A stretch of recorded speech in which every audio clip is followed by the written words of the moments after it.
The chilling stories behind these faces. Never judge a book by its cover. In this video, we look at 5 normal, in some cases cute looking faces that, despite their innocent facade, are actually sinister, cold-blooded killers.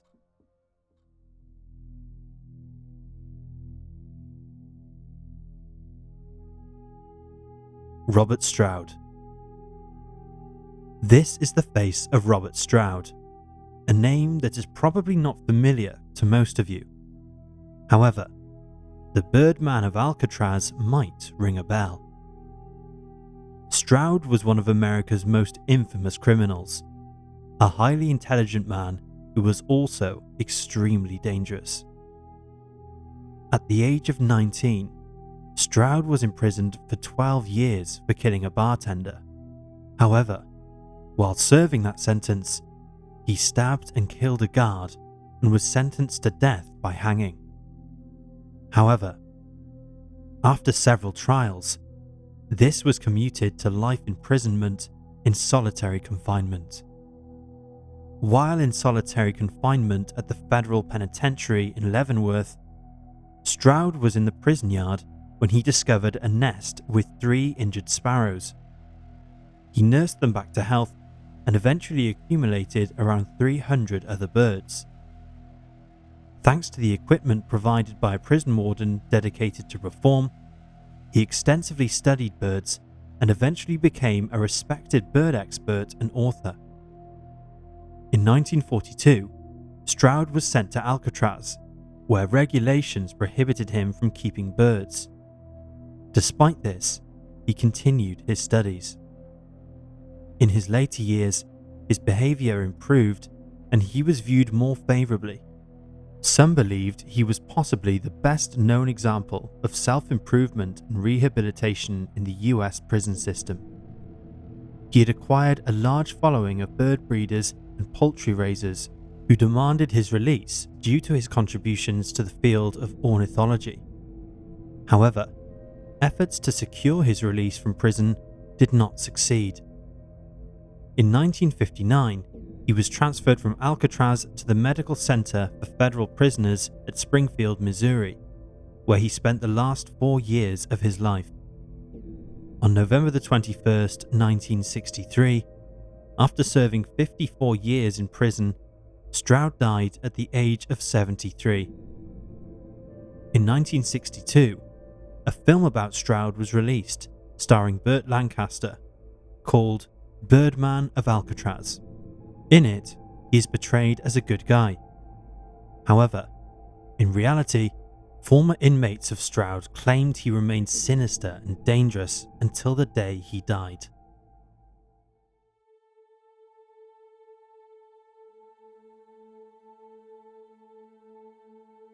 Robert Thomson and John Venables. Just 2 sweet young boys posing for their school photograph. Nothing could be further from the truth. These baby-faced children are Britain's most notorious child killers, who at the age of just 10 lured 2-year-old James Bolger to his death. On February 12, 1993, at the Strand shopping centre in Merseyside, England, James was shopping with his mother Denise when she momentarily took her eyes off him whilst paying for goods. Thomson and Venables swooped in on this opportunity and led James by the hand, away from the shopping centre and out of sight of his mother. The chilling moment was caught on CCTV. After a frantic search by the police and his family, James's mutilated body was eventually found on a railway line 2.5 miles away from where he was taken. After torturing and killing the little boy, Thomson and Venables laid his body across the railway tracks, hoping that a train would hit him and his death would be ruled as an accident. The search for information was headline news. A breakthrough occurred when a woman saw enhanced images of the 2 boys on national television, recognizing Venables, and remembered seeing him playing truant with Thomson in the Bootle area on the day James went missing. She contacted the police and the boys were arrested. On the 20th of February 1993, the 10-year-olds were charged with abduction and murder.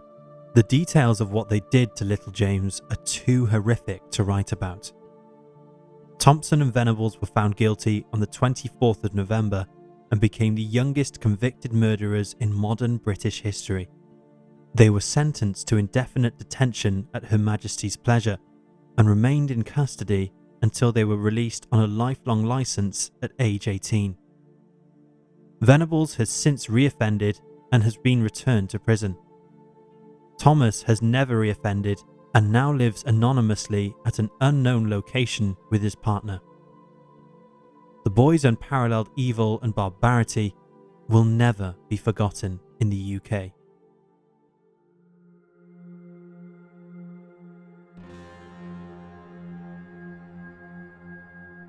Andrew Cunana. The man in the photograph was privately educated with a genius IQ. He was also a serial killer who over a period of just 3 months murdered 5 people, including world-famous fashion designer Gianni Versace. As a child, Cunana was remembered as bright, talkative, and with an IQ of 147. However, by the time he went to high school, he gained a reputation as a prolific liar. After graduating in 1987, he majored in American history at the University of California, San Diego. Cunana, who was openly gay, became a regular at swanky gay bars and restaurants. On April the 27th, 1997 in Minneapolis, he committed his first murder when he beat to death his friend, 28-year-old Jeffrey Allen Trail. The killing was witnessed by another friend, David Madsen, who became Cunana's next victim 2 days later. Madsen's body was found on the east shore of Rush Lake near Rush City, Minnesota, with gunshot wounds to his head and back. On May the 3rd, Cunana drove to Chicago, Illinois, and killed 72-year-old Lee Albert Miglin, a prominent real estate developer. He bound Miglin's hands and feet and wrapped his head with duct tape, then stabbed him more than 20 times with a screwdriver, slit his throat with a hacksaw, and stole his car. On May the 9th, in Pennsville Township, New Jersey, at Finns Point National Cemetery, Cunana shot and killed 45-year-old cemetery caretaker William Richard Reese. By June of that year, Cunana was listed on the FBI 10 Most Wanted Fugitives list. However, this didn't stop his murder spree. At around 8:45 a.m. on July the 15th, 1997, Cunana murdered 50-year-old Gianni Versace on the front steps of his mansion in Miami Beach. Versace was shot once in the back of the head and once in the left cheek with the same Taurus pistol Cunana used to murder Madsen and Reese. 8 days after Versace's murder made headlines all over the world, Cunana's body was found in a luxury houseboat in Miami after a caretaker reported hearing a gunshot. He had shot himself in the head with the same Taurus pistol he had used to kill Madsen, Reese, and Versace. Cunana's motive for the senseless murders remains unknown.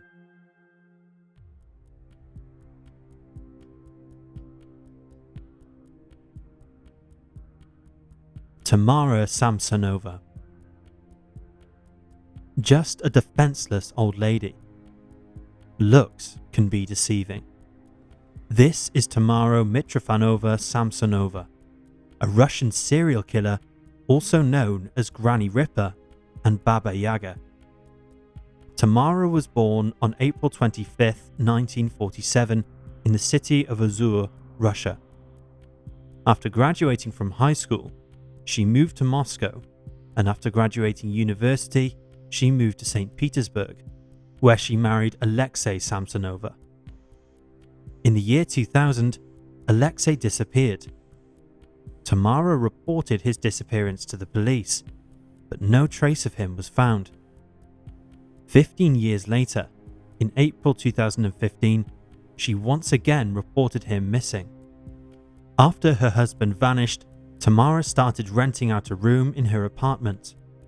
However, on September 6, 2003, during a quarrel, she killed her tenant, Sergei Potinin. She then dismembered his corpse and disposed of it on the streets near her home.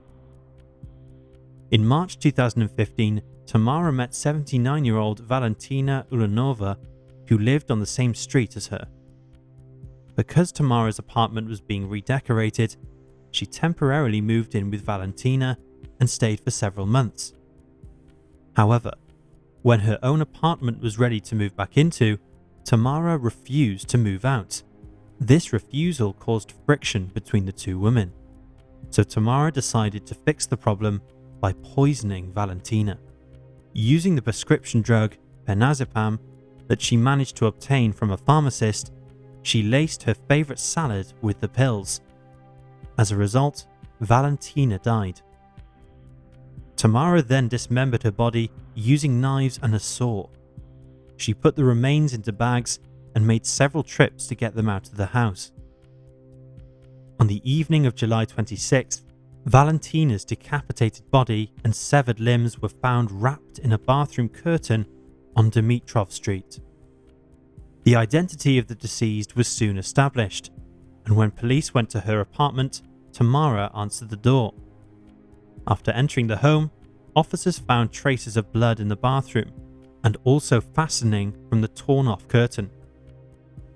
Tamara was arrested and charged with Valentina's murder. However, rather than be jailed in 2015, she was sent for compulsory psychiatric treatment in a specialist hospital in Kazan. Tamara is being investigated in connection with a total of 14 murders, after police found a diary which contained details of some of the murders. One entry read, "I killed my tenant Volodya, cut him to pieces in the bathroom with a knife and put the pieces of his body in plastic bags and threw them away in the different parts of the Frunzensky district."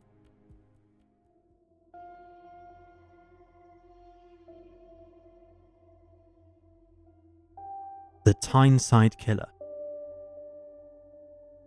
This little girl is Mary Flora Bell, but she's not just any little girl. She's a double murderer dubbed the Tyneside Strangler. Mary Bell was born in 1957 and lived with her mother in Newcastle upon Tyne in northeast England. According to relatives, Mary was an unwanted and neglected child, and her mother, who worked as a prostitute, often left her alone. The identity of Mary's biological father is unknown. Mary's home life had taken its toll on her, and she became noticeably withdrawn and manipulative. On May the 25th, 1968, when Mary was just 10 years old, she strangled 4-year-old Martin Brown to death in an abandoned house in Scotswood, England. His body was later discovered by 2 boys. Investigators were baffled, as besides a little blood, there were no signs of violence. There was, however, an empty bottle of painkillers on the floor near his body, and police concluded he died after taking the pills, and his death was ruled an accident. After Martin's death, Mary started acting strangely. She even turned up to the doorstep of his parents' house, asking to see his body in the coffin. Shortly after this incident, Mary and her friend Norma broke into a nursery school and vandalized it with notes, taking responsibility for Martin's death and promising to kill again. Mary was also telling her classmate that she had killed Martin. However, because she had a reputation as a show-off and a liar, no one believed her. Seemingly to make them notice, just 2 months after killing Martin, Mary and Norma strangled 3-year-old Brian Howe. If that wasn't bad enough, Mary mutilated his body with a pair of scissors and carved the letter M onto his torso using a razor blade. Again, Mary acted strangely after Brian's murder, and was spotted lurking outside his house and laughing and rubbing her hands together when she saw his coffin. Mary and Norma had already been interviewed about Martin's death, but were called back for a second time after Brian was murdered. In the interview, Mary implicated herself by saying she had seen a boy with Brian carrying scissors. The fact that Brian had been mutilated with scissors was only known to the investigators and the killer. Both Norma and Mary were charged with the murders of Martin and Brian, and a trial date was set. The jury found Mary Bell guilty of manslaughter, not murder, due to her displaying classic symptoms of psychopathy. Norma, seeing as an unwilling accomplice, was acquitted. The judge sentenced Mary to be imprisoned at Her Majesty's pleasure, which denotes an indeterminate sentence in British law. To this day, Mary Bell is known as Britain's youngest female killer. Mary was released from custody in 1980 at the age of 23, and she was granted anonymity for life, which has been extended to protect the identities of her daughter and granddaughter. Since her release, she has lived at unknown locations under various pseudonyms.